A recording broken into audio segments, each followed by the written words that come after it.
I am determined to expose and destroy Leopold's regime in the Congo. That was Edmund Morel. My name is Kevin, and this is History Goon.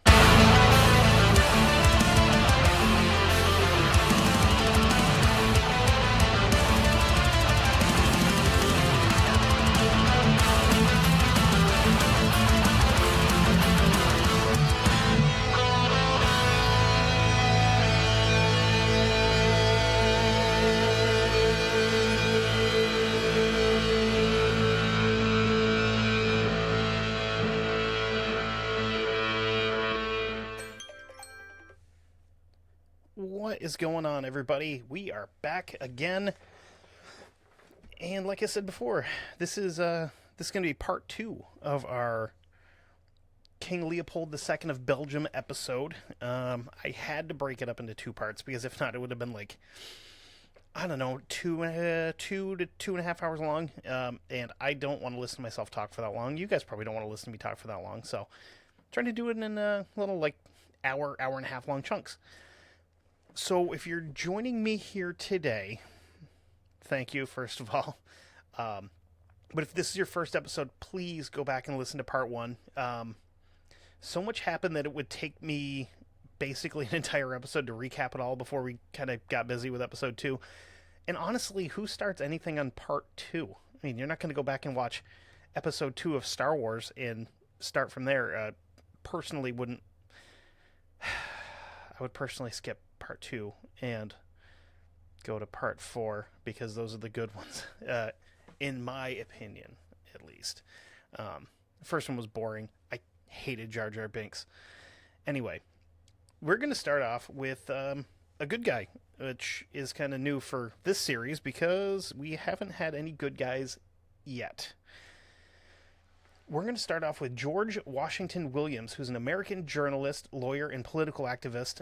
He hits the Congo in 1890. He's the first outsider to have any real like verbal criticism for Leopold and what he's doing in Africa. And he wrote an open letter to King Leopold on how he felt about what's going on. And I wanted to put some of the excerpts of the letter here. I did kind of trim some of these down because he goes through 12 pretty extensive points, and I wanted to get them all in there because they're all very good points. They're all very valid points. But if I left them in here in their entirety, that would be probably close to an hour of just reading those. So we'll start off here. Good and great friend. That's a lie. I have the honor to submit for your Majesty's consideration some reflections respecting the independent state of Congo, based upon a careful study and inspection of the country and character of the personal government you have established upon the African continent. It afforded me great pleasure to avail myself of the opportunity afforded my last year of visiting your state in Africa, and how thoroughly I have been disenchanted, disappointed, and disheartened. It is now my painful duty to make known to your Majesty in plain but respectful language every charge which I'm about to bring against your Majesty's personal government in the Congo has been carefully investigated. A list of competent and veracious witnesses, documents, letters, official recordings, and data has been faithfully prepared, which will be deposited with Her Britannic Majesty's Secretary of State for Foreign Affairs. That's a mouthful.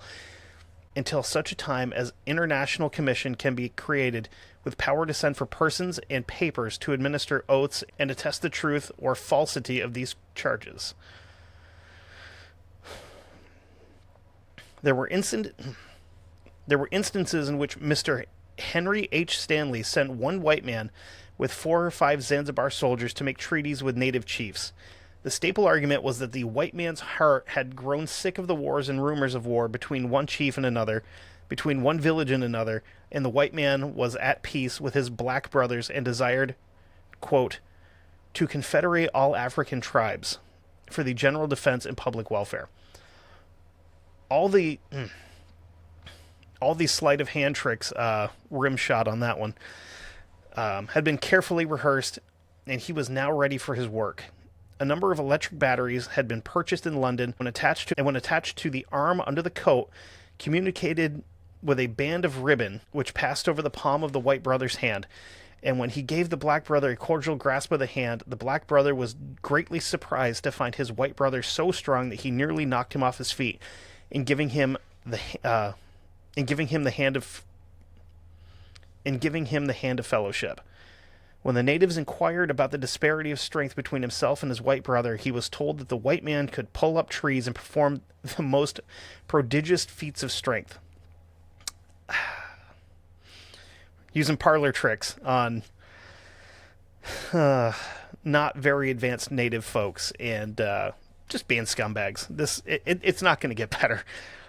It's not going to get better until the end of the episode, spoiler alert.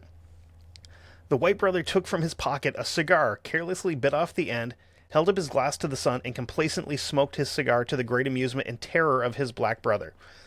The white man explained his intimate relationship with the son and declared that if he were to request him to burn up his black brother's village, it would be done. The third act was the gun trick. This part is wild. The white man took a percussion cap gun, tore the end of the paper which held the powder to the bullet, and poured the powder and paper into the gun, at the same time slipping the bullet into the sleeve of his left arm. A cap was placed upon the nipple of the gun, and the black brother was implored to step off 10 yards and shoot his white brother to demonstrate his statement that he was a spirit and therefore could not be killed. After much begging, the black brother aims the gun at his white brother, pulls the trigger, the gun is discharged, the white man stoops, and takes the bullet from his shoe.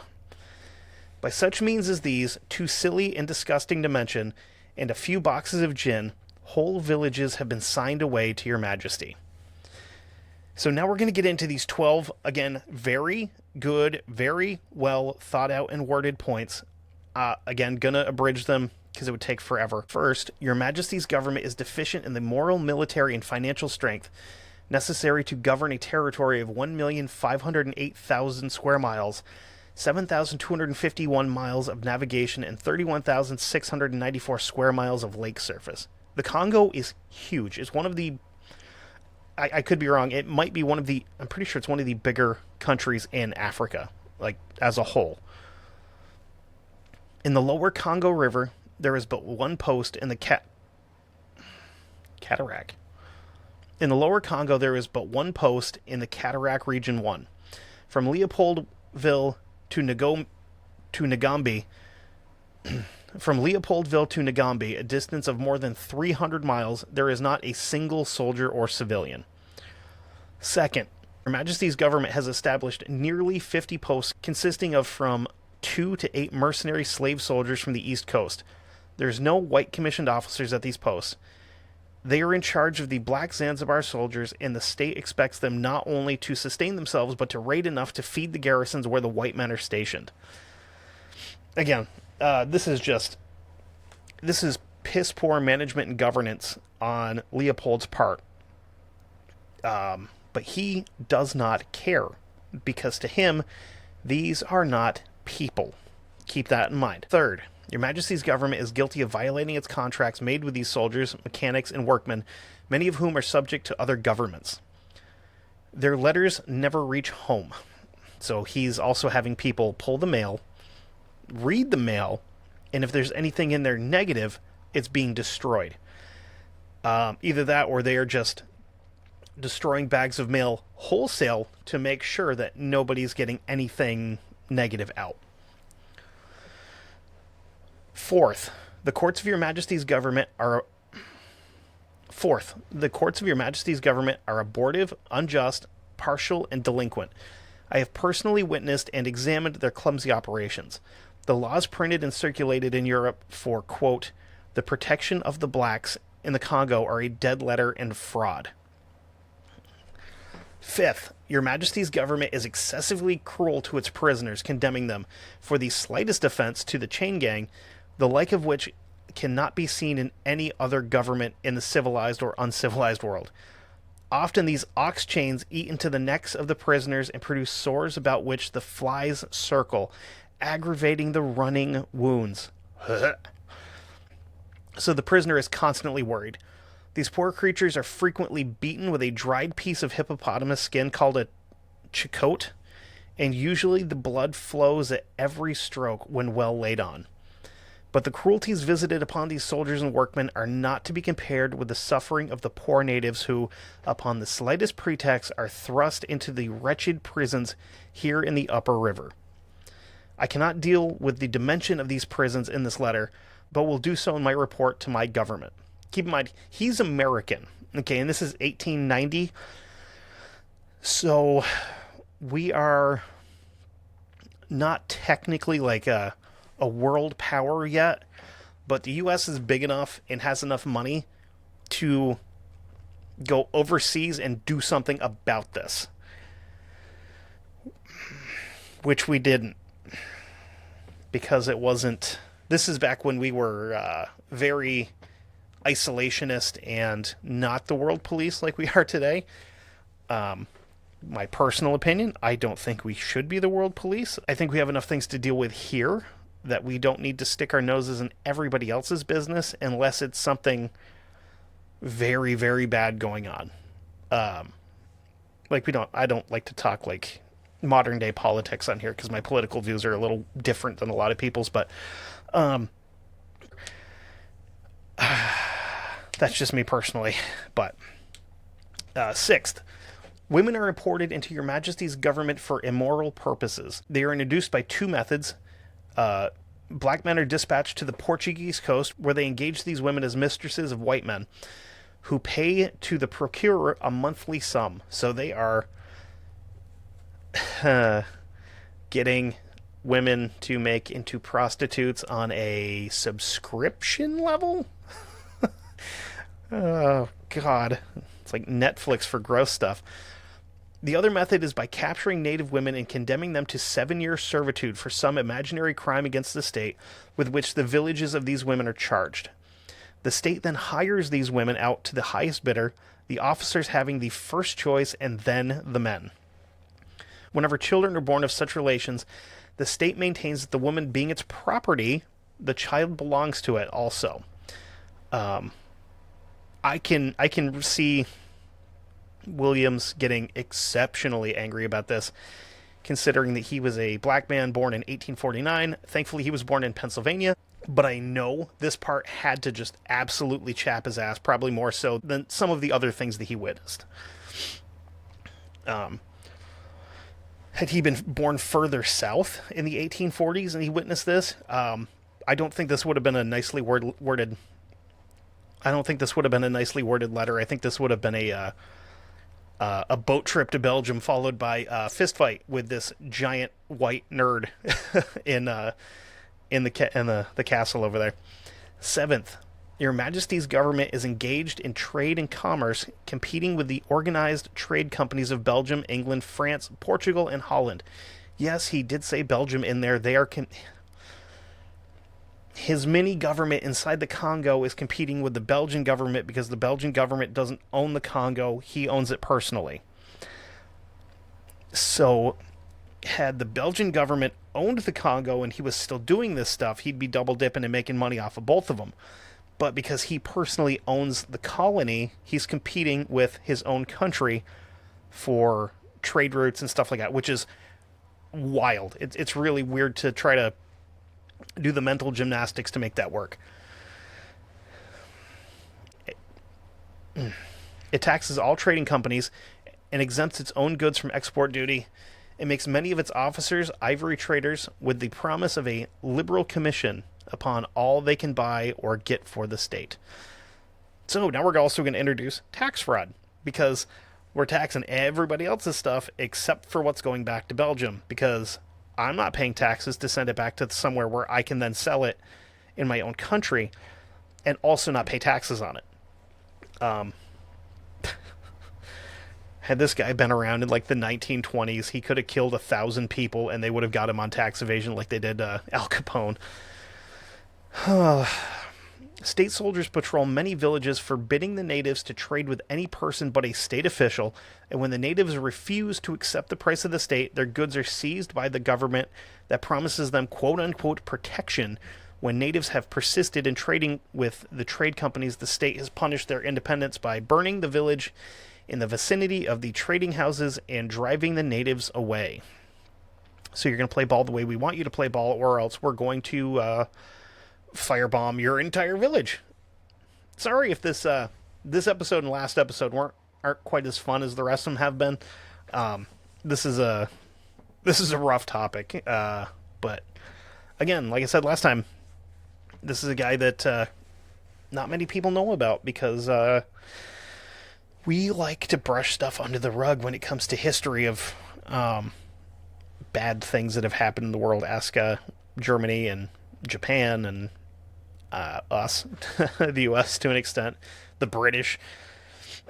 Number 8, Your Majesty's government has violated the General Act of the Conference of Berlin by firing upon native canoes, by confiscating the property of natives, by intimidating native traders, and preventing them from trading with white trading companies, by quartering troops in native villages when there is no war, by causing vessels bound from Stanley Pool to Stanley Falls to break their journey and leave the Congo, ascend the Aruhawimi River to Basoko to be visited and show their papers, by forbidding a mission steamer to fly its national flag without permission from a local government, by permitting the natives to carry on the slave trade, and by engaging in the wholesale and retail slave trade itself. So this guy that went here with the quote-unquote best intentions of ending the slave trade in this part of the country is actively participating in it because he is a turd. Number 9, Your Majesty's government has been and is now guilty of waging unjust and cruel wars against the natives with the hope of securing slaves and women to minister to the behest of the officers of your government. In such slave hunting raids, one village is armed by the state against the other. And the force thus secured is incorporated with the regular troops. I have no adequate terms with which to depict to your majesty the brutal acts of your soldiers upon such raids as these. The slaves who open the combat are usually the bloodthirsty, cannibalistic Bengalas who give no quarter to the aged grandmother or nursing child at the breast of its mother. There are instances in which they have been brought the heads of their victims to white officers on the expeditionary steamers, and afterwards eaten the bodies of slain children. Oh, boy. There's, like, that trope that used to be around of, like, all these, like, uncivilized African tribes, and they're all, like, practicing cannibalism and stuff. This is actual, like, documented proof of that happening. Not all of them did it. This one particular one did. Whew. In one war, 2 Belgian army officers saw from the decks of their steamer a native in a canoe some distance away. He was not a combatant and was ignorant of the conflict in progress upon the shore some distance away. The officers made a bet of £5 that they could hit the native with their rifles. 3 shots were fired, and the native fell dead, pierced through the head, and the trade canoe was transformed into a funeral barge and floated silently down the river. 10th, Your Majesty's government is engaging in the slave trade, wholesale and retail. It buys and sells and steals slaves. Your Majesty's government gives £3 per head for able-bodied slaves for military service. That's not a lot of money. I don't have an inflation calculator open in front of me. I would guess that right now that's probably around like $400 to $500 for a human being. You know, that's pretty not great, right? Officers at the chief stations get the men and receive the money when they're transferred to the state. But there are some middlemen who only get from 20 to 25 francs per head. So francs, I believe, were like... Okay, so francs are French. So it's like $25 in French per person. 316 slaves were sent down the river recently, and others are to follow. These poor natives are sent hundreds of miles away from their village to serve among other natives whose language they do not know. 7th, Your Majesty's government has concluded a contract with the Arab governor at this place for the establishment of a line of military posts from the 7th Cataract to Lake Tanganyika territory, to which Your Majesty has no more legal claim than I have to be Commander-in-Chief of the Belgian Army. For this work, the Arab governor is to receive 500 stands of arms, 5,000 kegs of powder, and 20,000 pounds sterling, to be paid in several installments. 12. The agents of your Majesty's government have misrepresented the Congo country and the Congo Railway. Mr. H.M. Stanley, the man who is your chief agent in setting up your authority in the country, has grossly misrepresented the character of the country. Instead of it being fertile and productive, it is sterile and unproductive. The natives can scarcely subsist upon the vegetable life produced in some parts of the country. Nor will this condition of affairs change until the natives shall have been taught by the European the dignity, utility, and blessing of labor. And I wanted to leave that all in his own words so that you can get an idea of what he was seeing firsthand and leave absolutely zero interpretation for myself. Kind of a bummer way to start the episode, I know. Not going to get much better because, oh boy. So he ended his letter like this, and again, picking and choosing parts of this because I wanted to just kind of make sure I get his point across as easily as possible. Quote, all the crimes perpetrated in the Congo have been done in your name, and you must answer at the bar of public sentiment for the misgovernment of a people whose lives and fortunes were entrusted to you by the August Conference in Berlin, 1884 to 1885. I now appeal to the powers which committed this infant state to your Majesty's charge, and to the great states which gave its international being, and whose majestic law you have scorned and trampled upon, to call and create an international commission to investigate the charges herein preferred in the name of humanity, commerce, constitutional government, and Christian civilization. I appeal to the Belgian people and to their constitutional government, so proud of its traditions, replete with the song and story of its champions of human liberty, and so jealous of its present position in the sisterhood of European states, to cleanse itself from the imputation of the crimes with which your Majesty's personal state of Congo is polluted.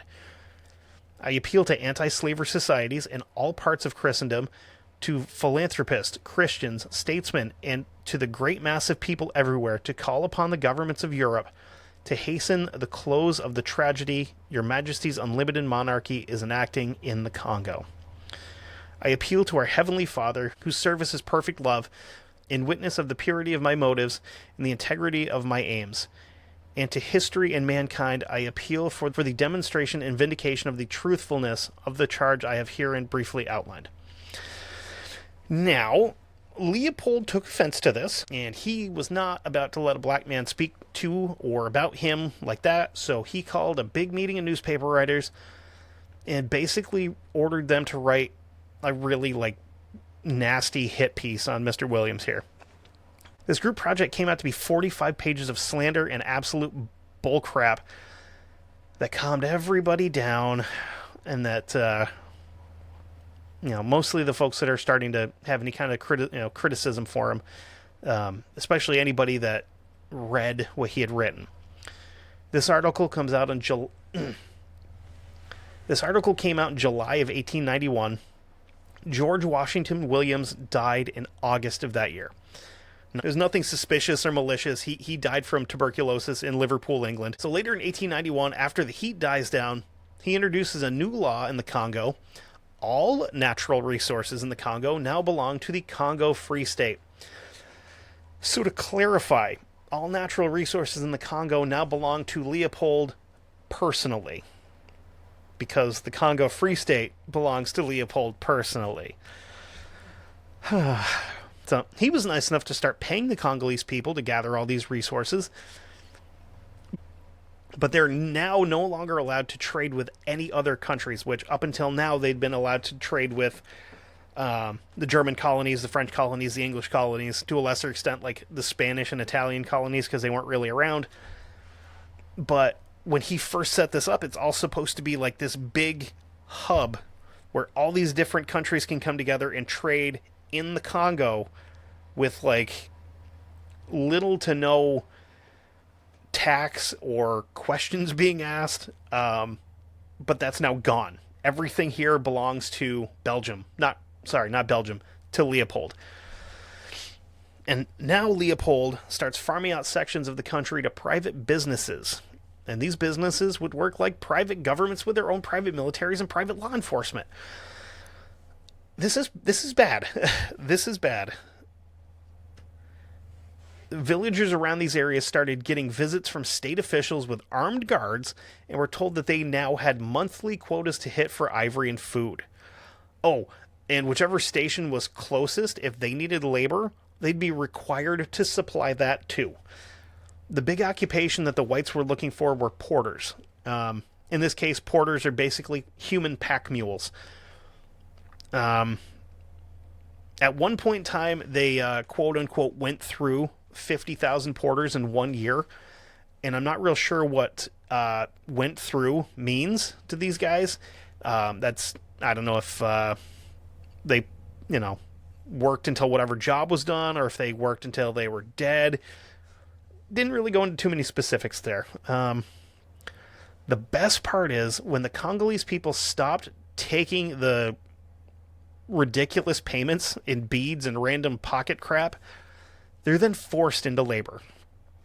Outside people that went to the Congo to visit or conduct business said it was a normal sight. A normal sight to see lines of 20 to 50 porters chained together at the neck. And they also watched kids as young as 7 years old hauling heavy loads of ivory and anything else that they needed to be carrying. It's really, really too bad that we didn't have organizations around back then that would have sent spooky boys in here with like balaclavas and suppressed machine guns to kill all these jerk-offs, but I digress. And there's one particular station that earned the nickname of Baka Baka from the locals. Baka Baka translates roughly into capture, capture. State agents used an item that I mentioned earlier in the Williams section, the chicote, to keep porters in line. And again, this was a good-sized chunk of like dried hippo flesh, which hippos are... I mean, I can't imagine their skin is super smooth. I've never touched one. I've never had the urge to touch one because they can like bite a car in half. But on one occasion, an agent beat 30 kids consecutively with one of these. And one of the other people at the station was like, "Oh yeah, he was laughing the entire time he did it too." They really enjoyed it. Oh, and why was he beating these kids? Because one of them was walking by with another kid and they were talking to each other and one of them laughed. And he assumed they were laughing at him. So he just randomly grabs 30 kids and beats the piss out of them with a giant rhino stick. A hippo stick. Hippo club. Oh, yeah. Beating somebody with a hippo stick might be a different thing. Anyway... the worst part really is this is all above board. One chief beat 2 local servants to death in 1890 and got fined 500 francs, which is like $4,000 now. No prison time. Just, you beat 2 people to death. Just pay the fine and go back to work. It's okay. It's not like we're going to do anything. And if you thought that was bad, there's more. Leopold has a full-blown army of enforcers created called the Force Publique, or the Public Force, which was originally founded in 1885 after Leopold ordered his Secretary of the Interior, Joseph Thonenson, to build a military force specifically for the Congo Free State. The following year, in 1886, Captain Leon Roger, who was a captain of the Belgian Arbies. He was a captain of the Belgian Arbies. He has the meats. He's a captain of the Belgian Army's Carabiner Regiment. He shows up and he starts building this force and training these guys. There were other soldiers sent to help build the force and to train men, but Roger is named the commander, the commandant of the Force Publique. The entire officer corps is made up of Europeans because Leopold, Roger, and Thonenson didn't think that the Africans could or would be able to follow orders effectively or to lead effectively because they're not Europeans, so they're clearly not as intelligent as these guys that we're sending in, which is gross. I mean, I would think if I was going into a foreign nation and I had to create a military force, hypothetically, of course, because I mean, I don't have the money to create a mercenary group or anything. Hypothetically, I would think I would want a bunch of locals because, like, they know the territory, they know the customs, they know the people, they know the language, you know, common sense stuff. It's the reason that the French Foreign Legion has things broken down the way they do, where they break it down by language, so that if they have to go in somewhere where everybody speaks Farsi or whatever, we can send this group of dudes in. Or if we have to go somewhere where everybody speaks Spanish, we can send these dudes in, so that we don't have the cluster mess of having to try to translate orders while we're being shot at. But what do I know? The saddest part is most of these officers and European soldiers didn't really know up front what they were going to be doing. And these men came from places like Switzerland, Italy, the greater Scandinavian area. And they did this as a way to gain, like, military experience, even as mercenaries. And this would be a good way to, you know, see the world, go on a once-in-a-lifetime adventure. More importantly, to a lot of these guys, try to offer humanitarian aid to people that needed it. Because, again, they didn't really know what was going on in the Congo until after they got there. And they probably thought that the only fighting they're going to be doing would be, like, if the French or the English or the Germans got uppity and tried to invade. Sadly, not the case. Turns out they'd be enforcing the quotas on goods from the villagers. The officers leading into each village would make demands and then order the FP soldiers to send messages to the people through beatings and shootings. If the village decided to try to stand up for themselves, they were pretty frequently end up with everyone being killed and the village being torched. Quick example, a tribal leader named Nzansu led a raid on the Baka Baka station, where he personally killed the station chief. Good on ya. That's going to come back to bite you in the ass, though. They took the station over and they stopped all goods going from there to Stanley Pool, and they held it for like 8 months, which is really good, considering these guys don't have firearms, like naturally don't have firearms, unless they're picking them up off of these guys. And then they've also been convinced that these things are magic, so they don't know how to run them properly. And they also have been conditioned that white people are bulletproof. So they're probably not going in there with a lot of high-tech stuff. They're not rolling in with like MP5s or AKs or something. They've probably got bows and arrows and spears and knives and stuff like that. Anyway, they hold this thing for 8 months, and then finally the FP end up showing up, and they quash this little uprising, and they kill Nzansu. Most of his forces at the station, and damn near everybody in his home village. Whenever there was an uprising, it was basically rinse and repeat. Don't forget, the Congolese only really had the guns they could find, and again, white people are bulletproof. Another example of how the FP dealt with people came in 1895 when the station chief at Stanley Falls had 21 prisoners decapitated and then placed them ever so carefully and ever so gently in his flower garden as a warning to anyone else that thought standing up against the mighty white man was a good idea. You do have to give the Congolese credit, though, because even after a dozen or so of these like large-scale rebellions, one tribal leader said, quote, "If we let the white man into this country, they will soon end all of us." And unfortunately, he was pretty accurate with what he just said there. Now we're going to introduce a side character to this story who would unknowingly contribute to what's about to get even worse for the people of the Congo. I know what you're thinking. Worse. Yes, worse. Somewhere in Ireland, a man named John Dunlop is working on his son's tricycle. He's doing dad stuff. He starts thinking that there has to be a better way to make the wheel. he starts thinking there has to be a better way to make the wheel. These wooden ones are just a complete pain in the hole to keep replacing and rebuilding. You go over rocks and other stuff and you're banging them up and they just don't turn right. So then a little light bulb pops on in his head, and he created the Dunlop Company in 1890 and starts making rubber tires with tubes that could be inflated with air, offering a smoother ride. So if you have ever owned or sold, unfortunately in my case, or heard of Dunlop tires, this is Dunlop tires. This is the guy.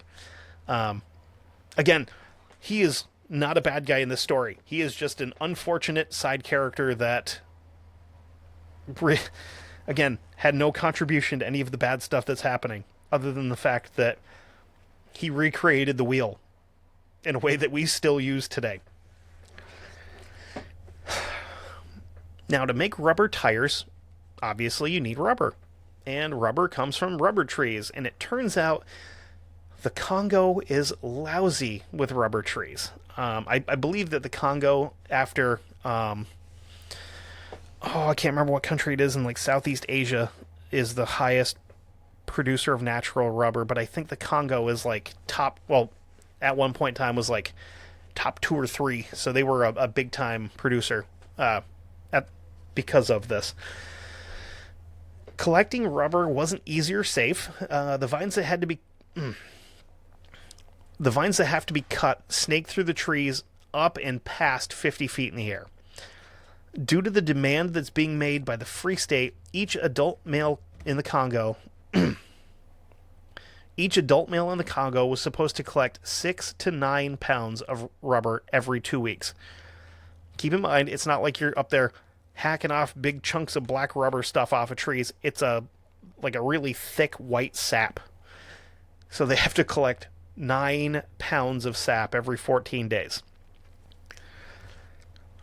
These guys would spend weeks on end in the jungle. They would sleep in wooden cages to avoid being attacked by leopards. And white travelers in the area would often find dead rubber collectors smashed to bits on the ground after falling out of trees. The Africans started refusing to do the work. One of the white officers said, quote, "The native doesn't like to make rubber. He must be compelled to do it." And they would be compelled to do it. The state agents started taking hostages. When villagers got behind on quotas, the FP would go in when the men were out gathering, and they would round up women and children and take them back to whichever station happened to be the closest. Once the quota was hit, the prisoners would be released. I think that would be a motivation to work. If your wife and child have been kidnapped by people from the government and saying, hey, if you don't work, you're not getting them back. The state agents had a literal handbook on how to do this.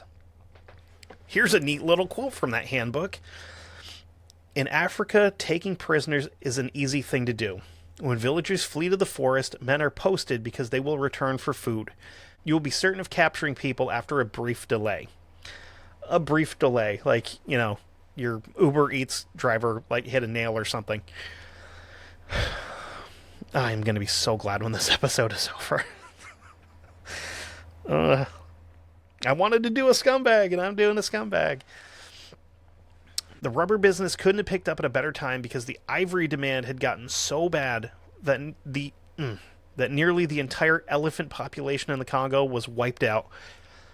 But rubber just happens to be way more profitable than ivory anyway, because you get a flat tire, you need a new tire. Tires are made out of rubber. We just so happen to collect and sell rubber. Tires don't last forever. So the rubber has to be dried in slabs and then transported, because when it came out of the vines, it's like a white liquid latex. If you've ever done makeup or anything like that for special effects makeup, that liquid latex stuff that you get to stick stuff down to your face or whatever you're putting on it to, that's basically that's essentially the original form of rubber. But by 1900, over half of the Free State's budget was going towards the FP, who are now in full-blown raider mode. When they entered the villages, it seems like a when they entered villages, it seems like a lot of the time they did it without hesitation to shoot villagers for no reason. One of the most disturbing practices they'd started putting into place was a way to show officers how many villagers or workers or, people in general were killed in raids. And that was to bring back literal baskets of human hands.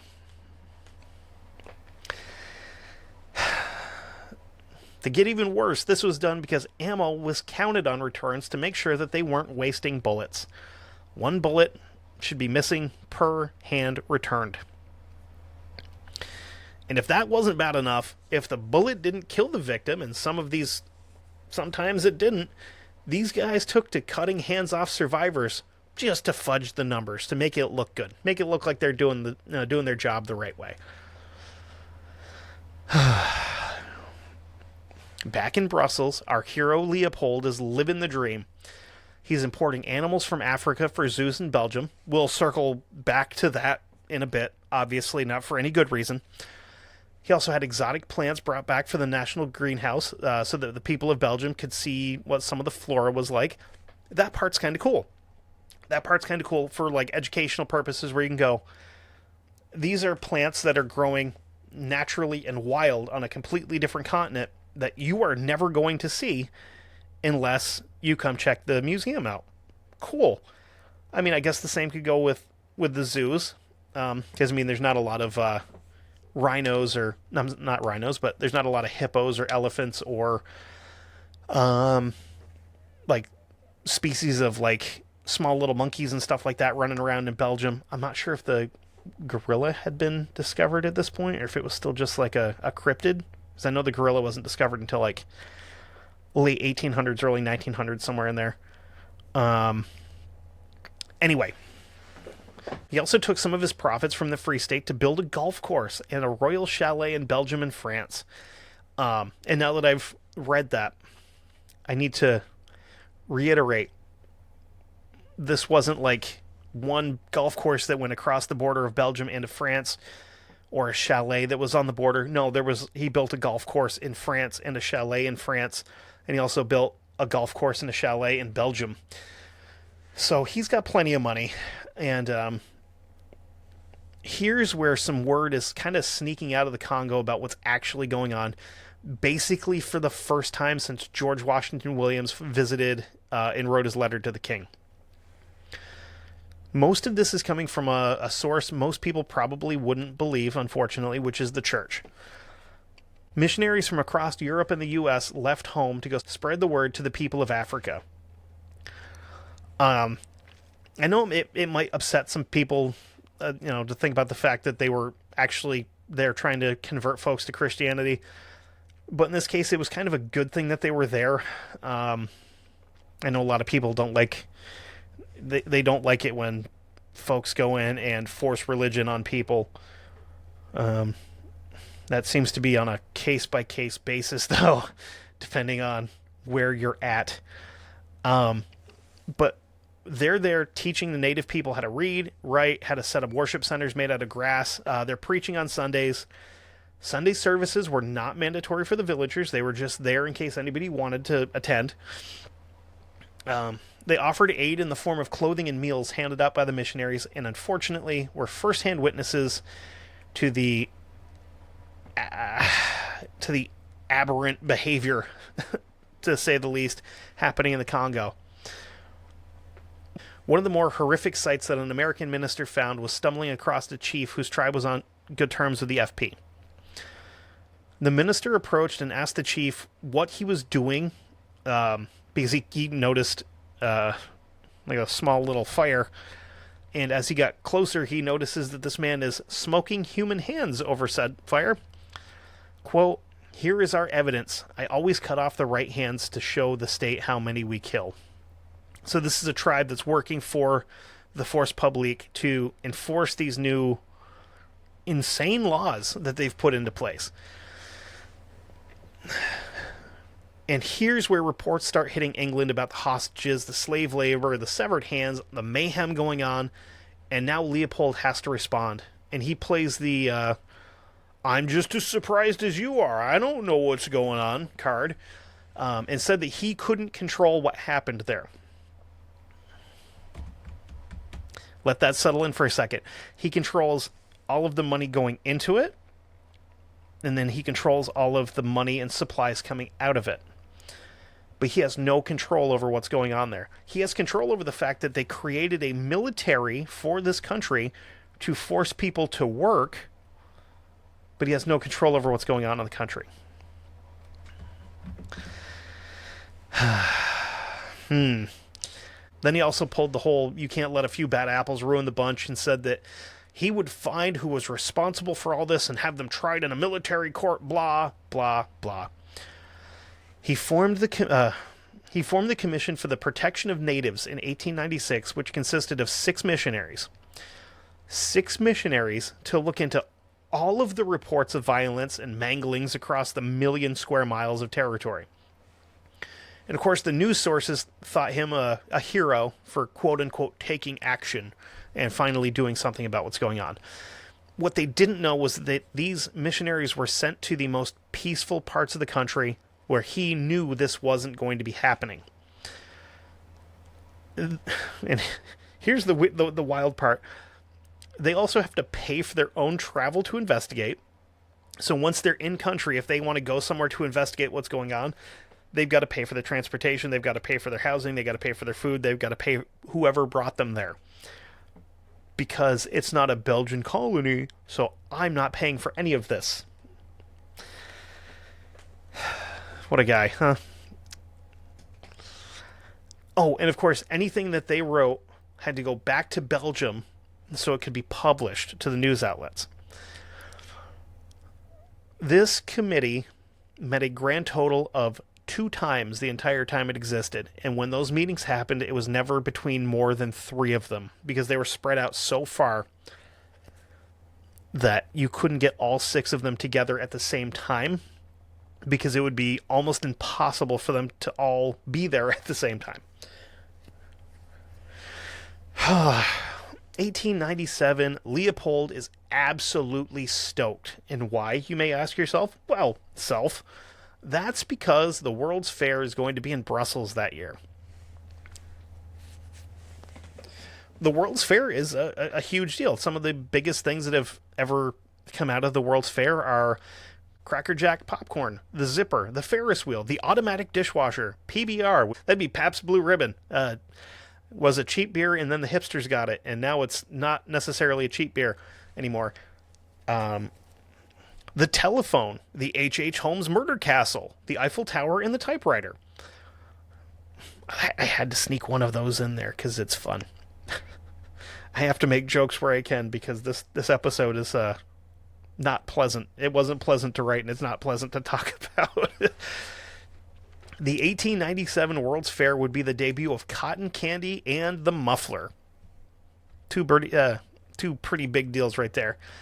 Cotton candy, for any of my British listeners, is what you guys would refer to as candy floss for some reason. Ugh. It's already bad enough for your teeth. Don't put the word floss in it, you weirdos. So put yourself in this situation. You got yourself a big wooden stick of cotton candy, and you're wandering around and stumble across the Palace of Colonies and headed, because it sounds kind of neat, right?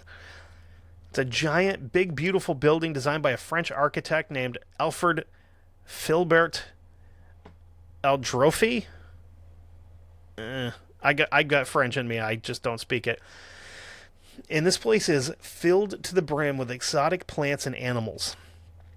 Then you find the wing dedicated to the colony of the Congo. There's some cool stuff in here. They've got taxidermy animals that you've never seen before. Cool. Tables of samples of cacao and coffee, which you may have never had before. Cool. Then 3 replica Congolese villages. Cool. Until you see the folks rowing canoes around on a tiny pond, and Force Publique soldiers marching in formation, and then visitors to an exhibit throwing peanuts at, quote, animals in the exhibit. Welcome to the Belgian Human Zoo. I wish I was making that up.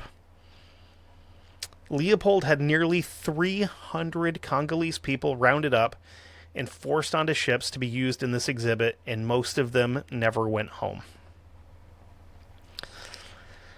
So now let's get into the closest thing that we're going to have to a hero in this story, the guy that provided our opening quote, Edmund Morel.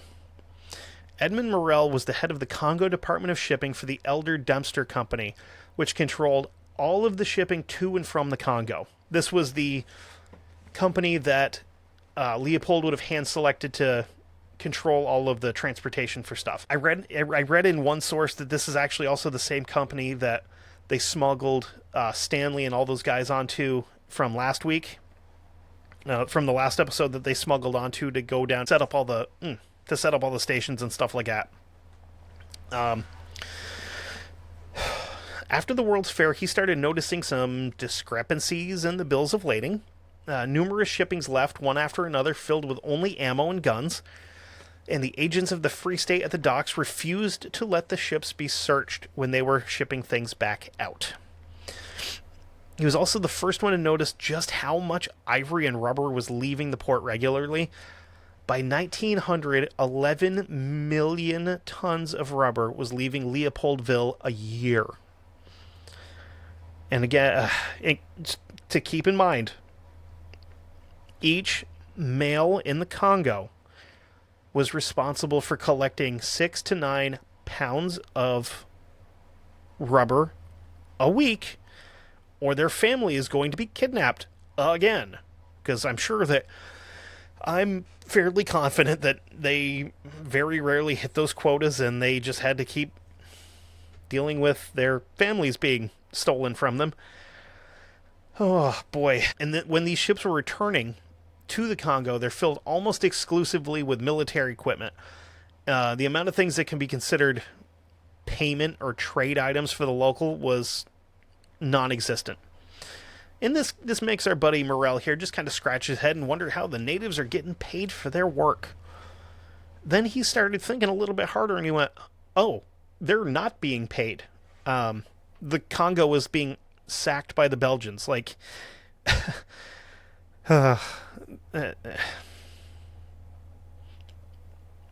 this is like what the Goths did to Rome. Except worse, because I'm pretty sure the Goths weren't collecting baskets of hands and sending them back to wherever just because. Here's a fun quote from Morel. I had stumbled upon a secret society of murderers. He had written in a diary entry. So he told his boss about all of his suspicions and all these other things that he's got going on in his head. And his boss, in turn, called for a meeting with Leopold personally. That wasn't a meeting that Leopold is going to blow off out of fear that this company could pull their business and leave all of his pilfered goods stranded in the Congo. So Bossman returns and tells Morel that the king is working on fixing the things going on in the Congo, and then offers Morel a nice big fat raise to take over the shipping route in a different country. Edmund Morel right now is 28 years old, almost completely broke. He's got a family to support. And he said in another diary entry, quote, I am determined to expose and destroy Leopold's regime in the Congo. So, translation, you can take your bribe and stick it up your ass. I don't want your money. He starts traveling the world, raising money for his crusade, and in 1903 started the West African Mail. He's writing and publishing articles from other journalists that had some knowledge of the goings-on in the Congo, and started shipping it around the world. He at one point tried to get back into the Congo, but on orders from King Leopold himself, he was stopped at the border. No big deal, because he started gaining enough influence and had a good enough reputation that he didn't have to go to the people to get their stories. They were going to come to him. Missionaries in the country sent stories and photos of people that had been tortured and killed by the FP, including a tribal leader whose head was smashed to a pulp with a rifle butt. That was probably... Oh, man. Nowadays, like, if you showed somebody that picture, it had to have had, like, a live leak thing at the bottom of it. For any of you guys that aren't degenerates that don't actively seek things out like that on the internet, LiveLeak's got a lot of really nasty stuff on it. I don't know. Actually, I don't know if LiveLeak even still exists. It might not be around anymore. I don't know. But yeah, you can definitely find videos and pictures and stuff like that on the internet. The internet's a crazy place. Now that these papers are making it around the world, the Brits sent word to their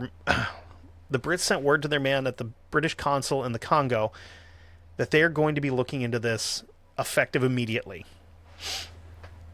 Back in Belgium, Leopold starts getting antsy because he's starting to come under a lot of pressure from this Morel guy that he doesn't know from anybody. That's all of a sudden a thorn in his side. And he tries to worm out of it by having his spokesman write letters to news sources all over the world saying, yes, there's probably some abuse going on, but it wasn't under the order of the Congo Free State. It's just happening organically. Blah, blah, blah, blah, blah. Because I'm not the bad guy. Why would I condone any of that, you know? So therefore, it's nothing that he could be blamed for. Morel, being the right amount of petty, responded by printing in his paper the form that the company agents used to show how many hostages they had taken. Because one of the missionaries got a hold of this and brought him a blank to show him what this form looks like. Now this puts Leopold on the ropes, and according to Morel, the king sent letters written by himself, not one of his cronies, that he is trying to buy him off. He even sent a representative to tell him, quote, everything can be arranged for you and your family. Morel left this meeting smiling, knowing that he was not a man that can be bought. I like this guy. I really like this guy because in a story full of scumbags and murderers and just some of the worst people that I've ever experienced reading about, this guy is like a petty little ray of sunshine that's like, no, I'll take your meeting. I'm not taking your money. Piss off. Bye-bye. Leopold, being a creature of habit, spent his evenings after probably not eating dinner, reading papers from around the world, and they rarely painted him in a positive light. It's not all bad, though. His wife, Marie Henriette, died in 1903 after years of reading about the woman he's traveling with, who, numbnuts, moved into one of the palaces shortly after his wife had passed. He even brought his side piece with him to his cousin Queen Victoria's funeral in 1901.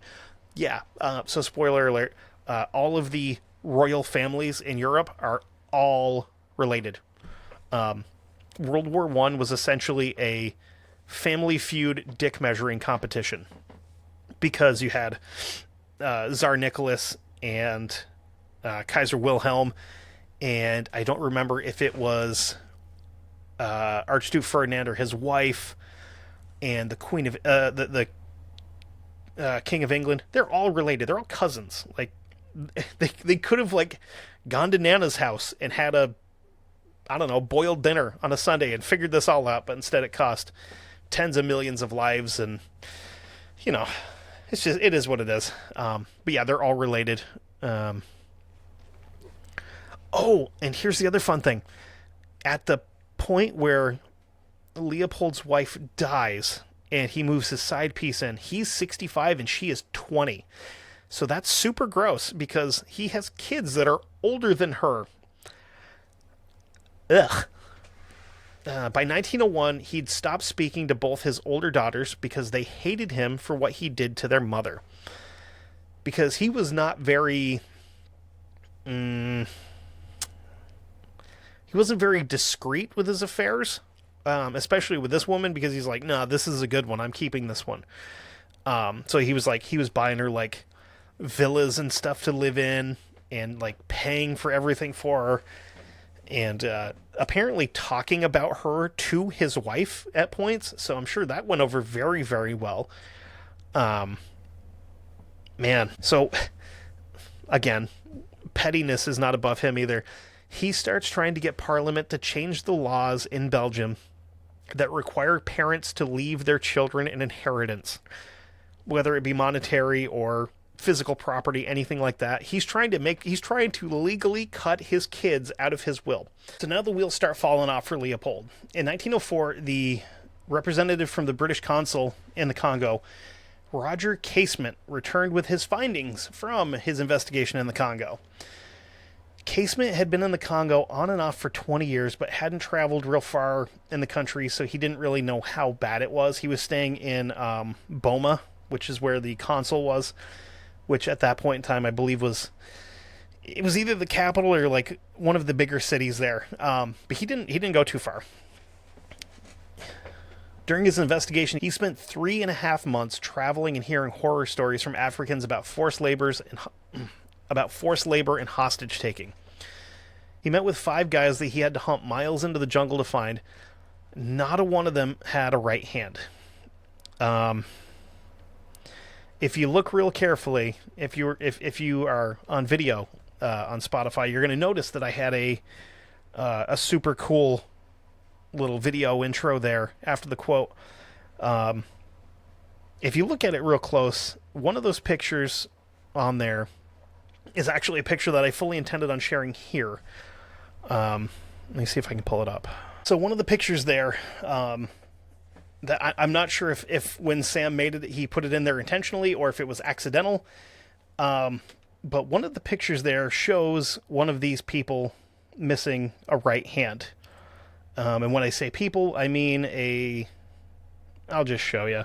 It's a kid. I mean, he's maybe, I don't know, maybe 14 years old, missing a right hand. And I didn't notice it until after like the 3rd or 4th time that I watched the video that picture popped up, and I went, oh no, I forgot that I have to show that to people. So in his findings, he said that by his estimate, the population of the Congo had dropped by at very least 60% in some parts of the country. He pointed towards mass graves of slaughtered Africans at the hands of the FP. He also found that a large number of women in the country refused to have children so that they could be able to run from the soldiers when they came into their villages. He returned to his room in Boma, absolutely furious. And Leopold did everything in his power to keep this report from coming out, but failed when it was released in February of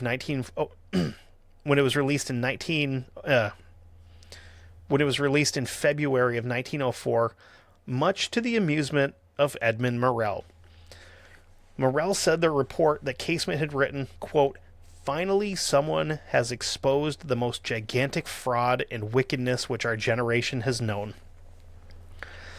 Casement returned to England. He meets up with Morel, and they become like instant best friends. It's that scene in Step Brothers. You want to go do karate in the garage? Yep. Did we just become best friends? Yup. And they slap, high fives the whole way around. This is exactly what just happened here. Except Morel has to listen to horror stories that Casement had returned with. And they talked from like the night that they first met at like 4 or 5 o'clock in the afternoon, and they talked until like 8:30 the next morning, and then we're like, we should probably both go to bed so we can not sleep, and then come back and talk more afterwards. So they decide, obviously, we need to make a super team, like super best friend team here, to take Leopold down for good. Casement fronted Morel £100 to buy a typewriter and some supplies to get started. And this is the beginning of what is known as the Congo Reform Association. Morel took to it with an absolute fury, spending sometimes upwards of 18 hours a day working in his office, writing letters. He's just punching letters out on this thing. And he's publishing everything that he can in his newspaper weekly, which I'm sure 18-hour days, probably not conducive to a happy marriage. What do I know about that? He contacted missionaries from around the world that had witnessed the atrocities to go on tours and tell what they had seen. One of these missionaries actually had his wife sneak a set of the shackles and one of the Chicots back with her from the Congo. and they often showed these during the speeches. Morel was filling out lecture halls, showing slides of the abuse, the severed hands, and this obviously shocked these people that they don't know what's going on there. There was people that were fainting that were attending these, that were like literally fainting after seeing some of the pictures. And Leopold is so mad about this that after reading an article in his favorite newspaper, The Times of London, this is the biggest tragedy of our story. He read an article in The Times of London that made him so mad that he had to cancel his subscription to the newspaper. In March of 1904, Leopold is getting desperate and sent out a 37-page letter where he didn't answer any of the questions that the world would have. But he said that the casement report was filled with lies. He said that all the missionaries had lied.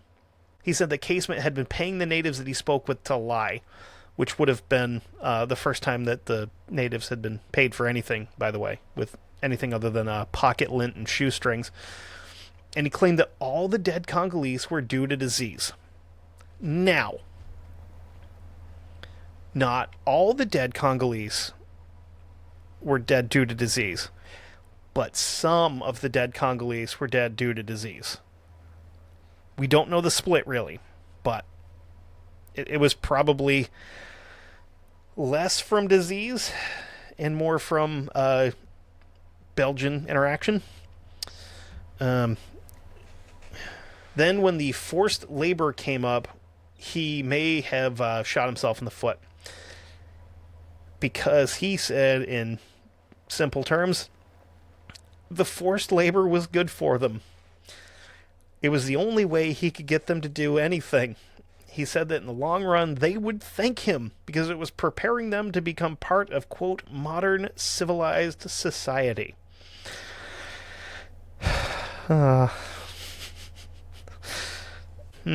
Damn. He then went on a 17-page tirade about a Congolese boy that was a focus of some of the articles, about how the FP had lopped off his hand for not working fast enough.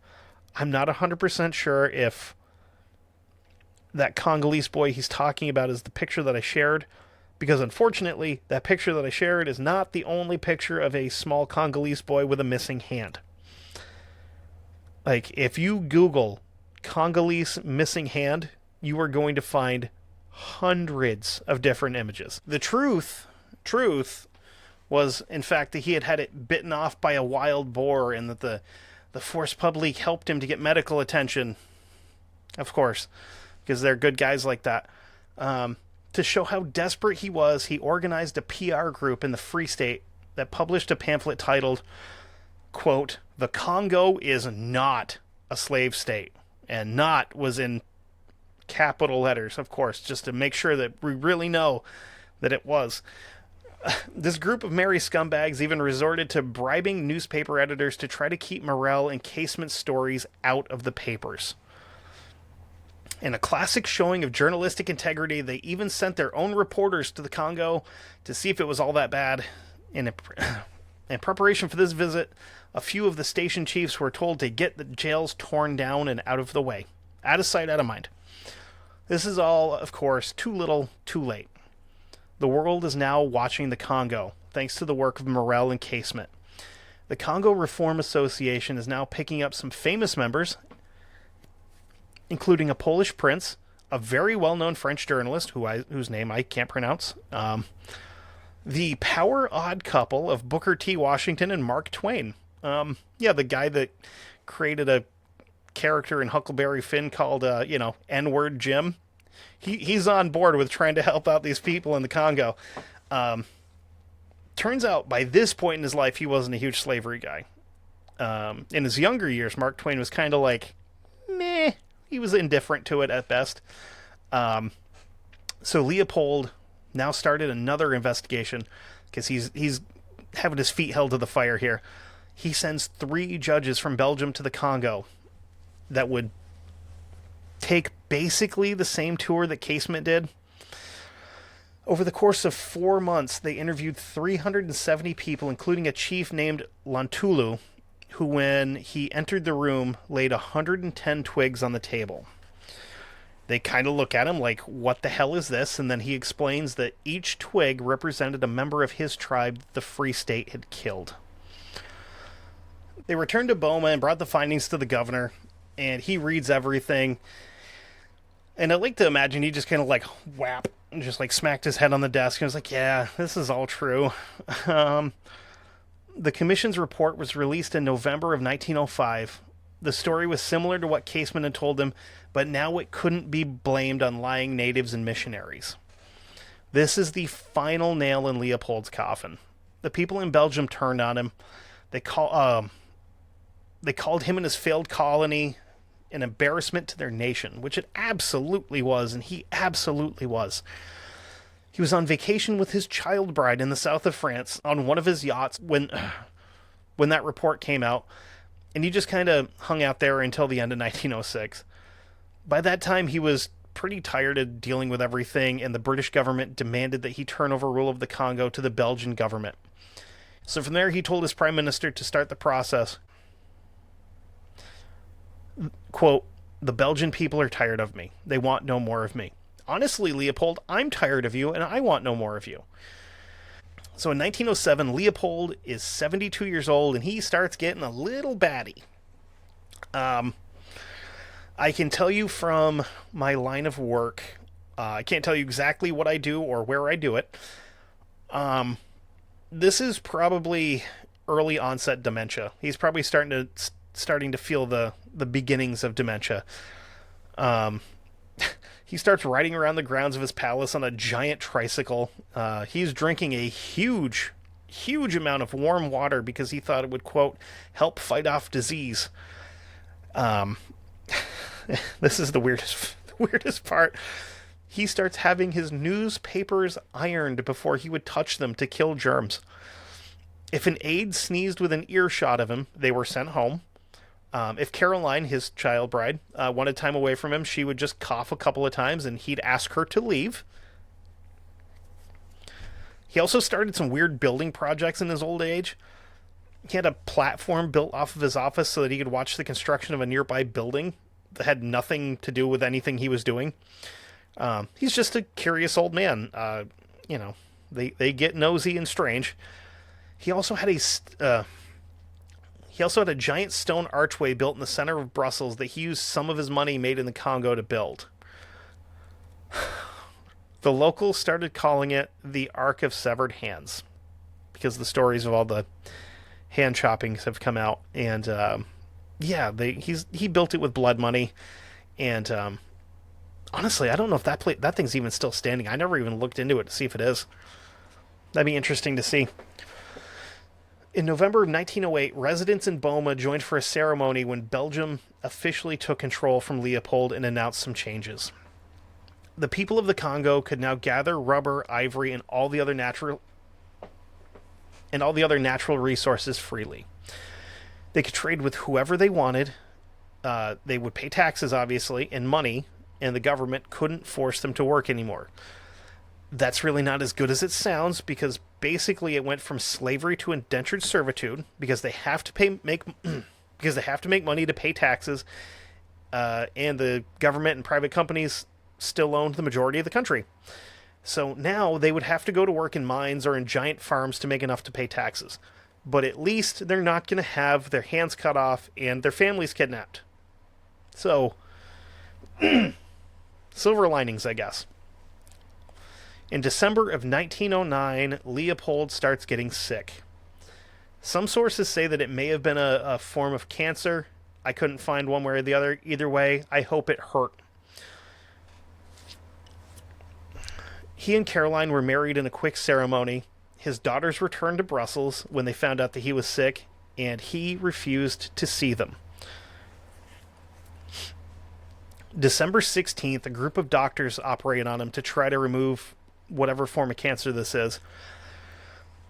And he died the following day, December 17th, 1909, from an embolism. And again, I hope it hurt. His new wife was escorted from his side, crying and sad. She then tried to return to her home and found that her key doesn't work anymore because his daughters Louise and Stephanie kicked her ass to the curb and started trying to settle his estate. And the first thing to do there was to make sure she can't get into the house. After his death, the crown of Belgium fell to his nephew, Albert I of Belgium, who I am going to cover for a very different reason than Leopold. Albert was awesome. He was fantastic. The ensuing years were full of the Belgian government trying to get his money squared away because he claimed not to have made any money from the Congo.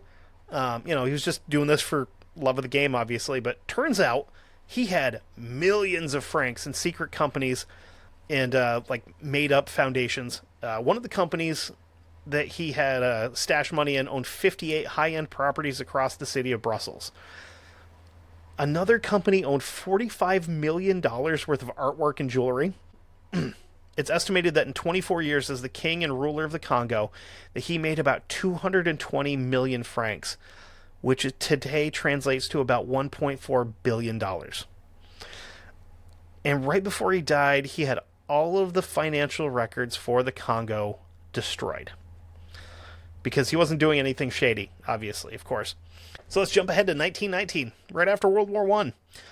The Belgian government did a study and found that the Congo's population had fallen in half between 1880 and 1919. That figures out to be about 10 million dead or displaced Congolese people in a 40-year period. To be fair, Leopold and his cronies couldn't be blamed for all of it. In 1901, something called sleeping sickness killed about 500,000 people, and then thousands more died from smallpox. There's really no way of knowing how many of that 10 million figure died by the hands of the Force Publique and other Free State agents. And for all the evil he was definitely privy to in the Congo, Leopold never got blood on his hands once. Matter of fact, he never once visited his prized colony in the Congo. And I want to end this part with a quote from a Swedish missionary as he watched the FP at work. Quote, "It's strange that people who claim to be civilized think that they can treat their fellow man any which way." Now, in 1934, a member of the Master Confectioners of Antwerp, Jos Hacker, introduced a new little sweet treat to Belgium. He created, I'm going to screen share it here. He created little chocolate hands. And if you look at them real close, they're all right hands. The former mayor of Antwerp tried to explain that the hands have no connection to the horror show that was the Congo. He instead tells the story of a mythical giant that once lived near the Schled River that charged a toll to cross the bridge. Classic bridge troll move, I know. This is like Bridge Troll 101. You should really be expecting this by now with bridge trolls. I mean, honestly. If you couldn't pay the toll, he'd cut off a hand and toss it into the river. I don't know if I find that more unbelievable, trying to pin it on a troll legend, to the fact that this guy is, the guy that just told the story, is now the Prime Minister of Belgium. And I don't want to forget, in 1958, the World's Fair returned to Brussels, and as part of the Ethnological Expo, a Congolese village was built. 273 men, 128 women, and 197 children were on display. In 1958. This is the same year the U.S. launched Explorer 1, which was our first satellite into orbit. We're starting the space race with Russia, and Belgium is putting human beings on display. Dwight D. Eisenhower is being seen on national TV in color, and people are probably throwing peanuts at Africans in a human zoo at the same time. In Europe. 2 years after the Congo declared its independence. And somehow, most people here don't know who Leopold II of Belgium was, And up until fairly recently, Belgian schools still spoke of him as a hero. If you go to the Belgian monarchy's official website, what he was responsible for is barely mentioned. I'm still trying to figure out how, when the U.S. did something awful in history, and we have to feel bad for it for the rest of time. Europe genocides countries all over the world, and it's treated like a, whoops, sorry, it happened. And I hate that. I hate Leopold. I hope he had dick cancer. I hope it fell off before he died, and I'm glad this is over. So, yeah. If you want if you want more content and early access to stuff, you can head on over to patreon.com/1159media. $5 a month gets you early access to my show. It gets you early access to 911 calls with the operator. It gets you early access to Tethers and Almost Fiction with Chase. Also gets you early access and backdoor access to Guestnicity with Luther, and also the Never Daily with everybody. That's a Never Daily's a fun one. If you want just random stuff, just like a random good time conversation, that's a good one to check out. And again, $5 a month. It's well worth the money. And if you want to support me directly, you can go over to ko-fi.com. That's ko-fi.com/historygoonpod. You can leave me a donation there. $5, whatever. I'm not going to beg you for money. I hate doing that. You can do it one time. You can set it up as a recurring thing. Anything is appreciated. Man. Oh, also, you probably have seen it by now. I have an Instagram for the show. It's History Goon Pod on Instagram. Basically just episode updates when they come out and stuff like that. But yeah, you can go over to facebook.com and hit History Goon Podcast on there. Join the gang. We got a bunch of people in there just being goofballs and posting history stuff. Man, yeah, other than that, again, next episode will be a palate cleanser, I promise, because I need it too. We're going to have fun next time and not talk about a genocidal maniac that killed an entire country. So until then, we're all going to die someday. So go out and do some goon shit and leave a mark on the world like Edmund Morell and Roger Casement. Thanks, guys.